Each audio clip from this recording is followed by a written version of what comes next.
Assalamualaikum warahmatullahi wabarakatuh. Alhamdulillahirabbil alamin wassalatu wassalamu ala asyrafil anbiya'i wal mursalin wa ala alihi wa sahbihi ajmain, amma ba'du. Kakak-kakak semuanya yang di rumah, mudah-mudahan semuanya dalam keadaan sehat walafiat dan terus semangat untuk belajar. Mari kita sama-sama buka pembelajaran ini dengan baca bismillah bersama-sama. Bismillahirrahmanirrahim. Baik, Kak. Kita lanjutkan pembelajaran hari ini ya. Sesuai dengan pembelajaran yang dijadwalkan hari ini adalah belajar PAI ya, Pendidikan Agama Islam ya. Bapak akan melanjutkan pembelajaran yang minggu lalu. Yang sebelumnya kita sempat belajar atau pernah belajar tentang surah Al-Falaq. Yang kedua, kita beriman kepada ciptaan Allah Subhanahu wa Ta'ala, bahwa segala sesuatu yang ada di dunia ini adalah ciptaan Allah Subhanahu wa Ta'ala. Dan juga beriman kepada firman Allah Subhanahu wa Ta'ala. Itu semua diajarkan kepada kakak supaya kakak benar-benar yakin sempurna imannya bahwa segala sesuatu yang ada di dunia ini diciptakan oleh Allah Subhanahu wa Ta'ala. Oke, kita akan melanjutkan pembelajaran yang minggu lalu. Yang pertama, minggu lalu mengimani ciptaan Allah ya. Yang kedua, lalu mengimani firman Allah. Yang kemarin juga ada di situ di bukunya di halaman 11. Allahul ladzi ja'ala lakumul arda qararan was samaa'a binaa'a. Yang artinya Allah lah yang menjadikan bumi bagi kamu sebagai tempat menetap dan langit sebagai atap. Itu adalah pernyataan Allah Subhanahu wa Ta'ala dalam firman-Nya di dalam Al-Qur'an. Nah, untuk lebih mengenal lagi Allah Subhanahu wa Ta'ala dan beriman kepada Allah Subhanahu wa Ta'ala, tidak cukup hanya kita mengetahui itu semua. Kita perlu belajar kembali dan terus belajar sampai dengan benar-benar yakin bahwa segala sesuatu itu adalah dari Allah Subhanahu wa Ta'ala, dengan cara kita terus mengetahui apa-apa yang dimiliki oleh Allah Subhanahu wa Ta'ala. Selain dalam bentuk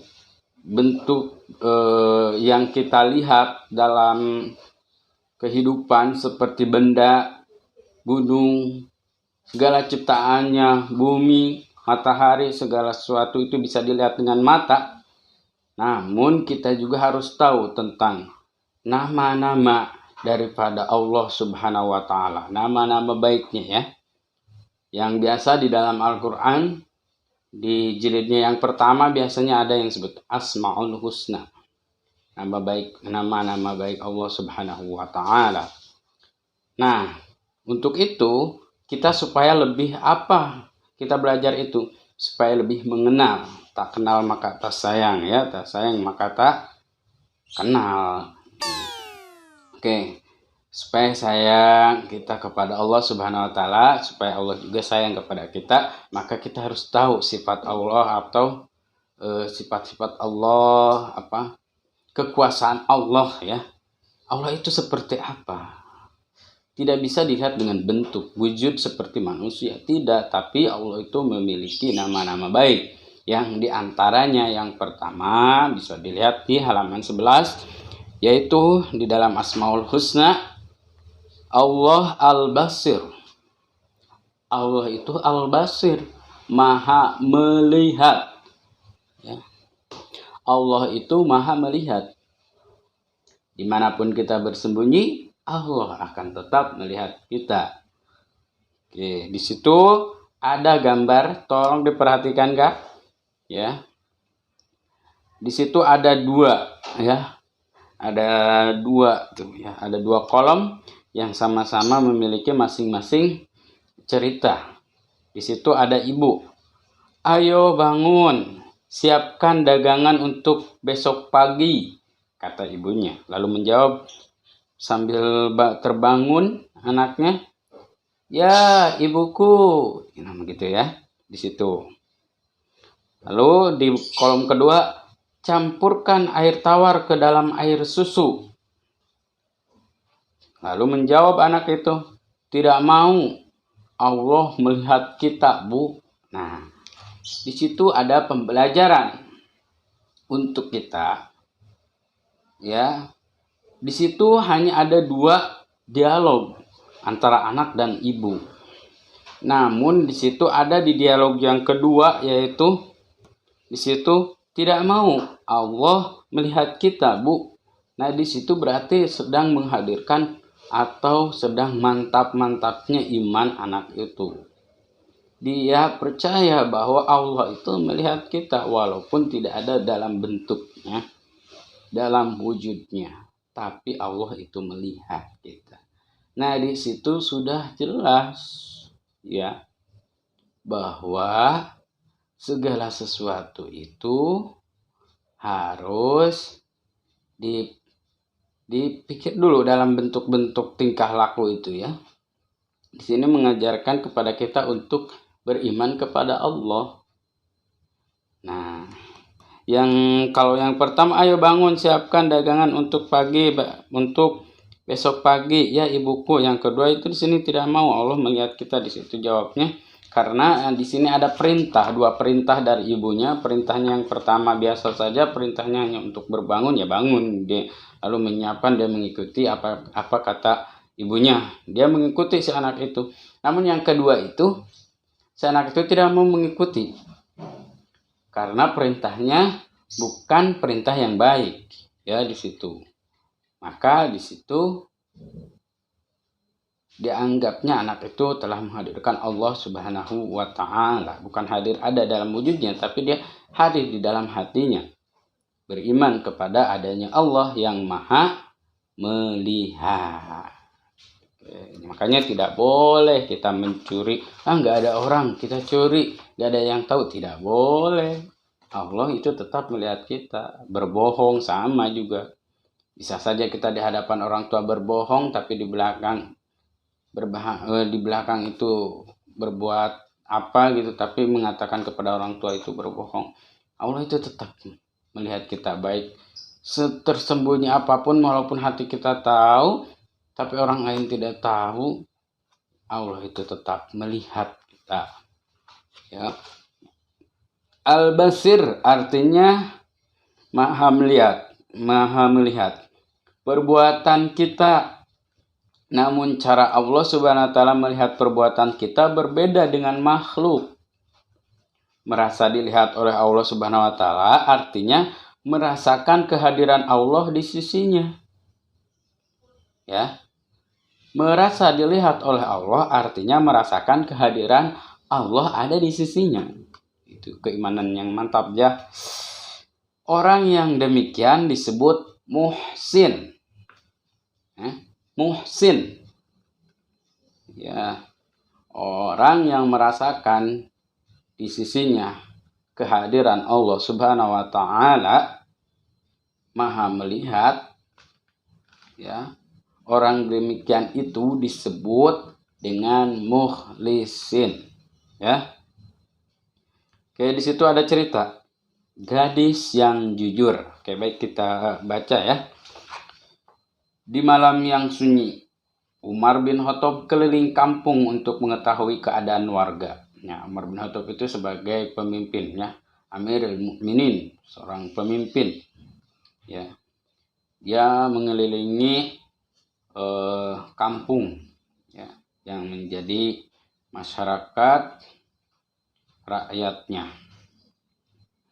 Tiba-tiba dia mendengar percakapan seorang ibu dengan anak perempuannya. Nah, ketika berkeliling di kampung itu, Umar bin Khattab mendengar, ya, percakapan seorang ibu dengan anak. Nah, bangun, bantu ibu. Campurkan air tawar ini ke dalam air susu untuk dijual besok. Nah, bangun, bantu ibu, campurkan air tawar ini ke dalam air susu untuk dijual besok. Nah, maksudnya air tawar dan susu itu dicampur itu kan, ini berarti sedang berjualan susu untuk besok. Ya, Namun ibunya menyuruh untuk mencampuri susu itu dengan air tawar. Ya, dengan air tawar. Supaya susunya itu terlihat banyak atau lebih banyak ya, tambah banyak gitu ya. Ujar seorang ibu kepada anaknya. Anak perempuan itu menjawab, Umar pemimpin kita melarang curang. Maka ibunya menjawab, segeralah campuran air tawar itu ke dalam susu. Umar tidak ada. Nah, jadi Umar bin Khattab itu menyuruh kepada rakyatnya, kepada warganya untuk tidak boleh berbuat curang. Nah, si ibu itu dia akan berbuat curang, ya, akan melakukan memasukkan air ke dalam susu itu, ya, supaya susunya banyak. Nah, itu akan berbuat curang supaya dijualnya lebih banyak juga. Nah, dan menyatakan kata ibunya, gak apa-apa, masukin saja air tawar ke susu itu, karena Umar bin Khattab itu tidak ada, ya, kata ibunya. Dia tidak melihat kita. Kata anak itu, lalu menjawab anak itu, Bu, Umar bin Khattab tidak melihat kita. Ya, Umar itu maksudnya pemimpin itu ya. Tidak melihat kita, tetapi Allah menyaksikan kita. Jawab anaknya itu, ujarnya ya. Oke. Anak itu menegaskan, oke. Nah, Umar bin Khattab itu tidak melihat kita. Tapi Allah itu maha melihat. Saat kesunyian tengah malam tersebut, Umar berada di dekat rumah pedagang susu itu.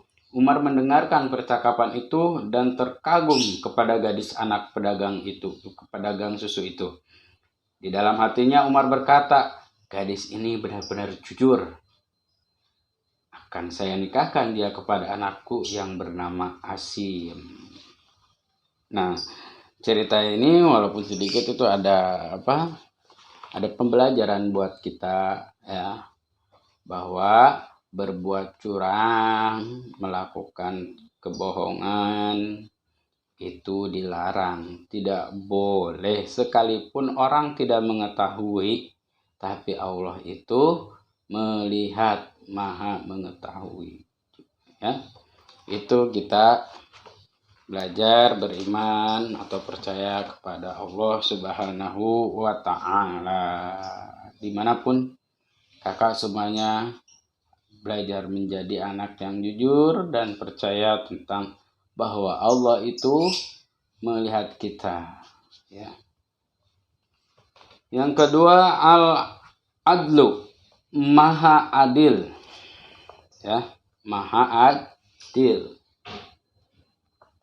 Allah Subhanahu wa ta'ala itu maha adil. Keadilan Allah Subhanahu wa ta'ala akan diberikan kepada semua orang. Allah Subhanahu wa ta'ala akan memberikan pahala dan balasan sesuai dengan pekerjaan yang dilakukan. Akan memberikan pahalanya sesuai dengan apa yang dikerjakan. Anak yang rajin akan diberikan pahala dengan juara sukses ya. Terus mendapatkan peringkat ya, yang rajin belajar.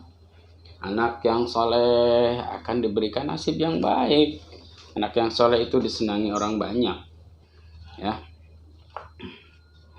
Orang yang beramal soleh akan dibalas dengan kebaikan. Orang yang berbuat jahat akan dibalas dengan siksaan. Nah, ya itu harus percaya kakak. Kalau kita berbuat baik, beramal soleh, insya Allah akan dibalas dengan kebaikan oleh Allah Subhanahu wa ta'ala. Kebaikan apa saja, mungkin dipermudah di dalam di dalam mencapai cita-citanya, dipermudah segala urusannya, apapun itu, apa yang kita mau bisa tercapai. Nah, itu adalah balasan kepada anak yang soleh ya, atau soleh. Oke, pahala dan balasan dari Allah Subhanahu wa ta'ala akan diberikan di dunia dan di akhirat kelak. Jadi pahalanya itu ada yang langsung di dunia dan langsung di akhirat. Manusia juga harus adil dalam memperlakukan sesama. Bila berteman tidak perlu membeda-bedakan. Hormati semua temanmu yang kaya ataupun miskin, yang satu suku maupun beda suku dan sebagainya. Kita juga harus adil, ya. Mau yang kaya, mau yang miskin, semuanya tidak boleh membeda-bedakan. Dia mah karena tidak punya miskin, kita tidak berteman atau kita tidak menghormatinya. Kalau ada orang yang nggak punya juga, ya, yang miskin tapi dia memiliki akhlak yang baik, patut kita hormati baik ya dengan mereka. Terkecuali misalkan berbuat jahat, nah itu tidak boleh baru, ya. Kalau selalu berbuat baik, jangan pandang misalkan itu karena orang miskin, ya. Selama dia baik boleh, wajib kita mengikuti. Ya, dengan teman itu saling mengingatkan, ya. Oke, baik, terima kasih. Kita lanjutkan ke di sini ada kisah Nabi Musa alaihissalam dan keadilan Allah Subhanahu wa taala berikut. Nah, ini ceritanya tentang gadis yang jujur. Sekarang kisah keadilan Allah bagi hambanya, ya. Ini masih seputar tentang beriman kepada Allah, percaya kepada Allah dan asmaul husna, ya, tentang bukti-bukti bahwa Allah itu Maha Adil atau Maha Melihat di sini. Pada suatu hari yang sangat panas, seorang petani ingin mencari tempat untuk berteduh. Dia hendak melepas kepenatannya setelah hampir seharian bekerja. Tak lama kemudian dijumpainya pohon beringin yang rindang dan lebat. Ya, seorang petani itu, ya, dia hendak melepas kepenatan setelah hampir seharian bekerja. Dia kecapean, ya. Seharian bekerja lalu dia mencari tempat teduh, ya. Lalu dia berteduh di bawah pohon beringin yang rindang dan lebat. Disandarkan tubuhnya yang sudah berat pada batang beringin itu. Sambil tiduran, penglihatannya diarahkan ke hamparan sawah di hadapannya. Tampak buah-buah semangka sebesar bola terhampar di sawah itu. Setelah melihat pemandangan tersebut, si petani bergumam sendirian. Sungguh Allah tidak adil, katanya. Pohon beringin yang begitu besar dan kuat ternyata berbuah kecil. Namun pohon semangka yang kecil dan rapuh justru berbuah besar. Ya, di situ. Kenapa ini Allah tidak adil, kata petani itu. Pohon semangka yang pohonnya itu tangkainya itu kecil tapi buahnya besar. Tapi pohon beringin yang pohonnya besar, kuat, ya, buahnya kecil, katanya, ya.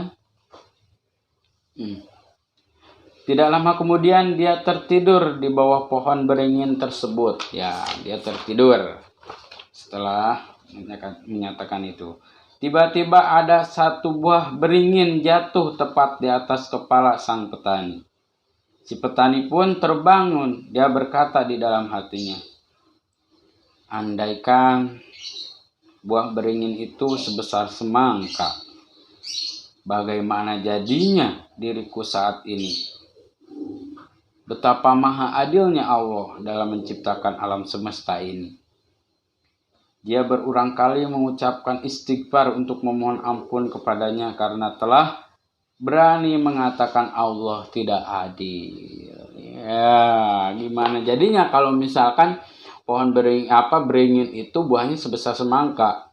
Ketika jatuh mengenai si petani itu bagaimana rasanya? Ya.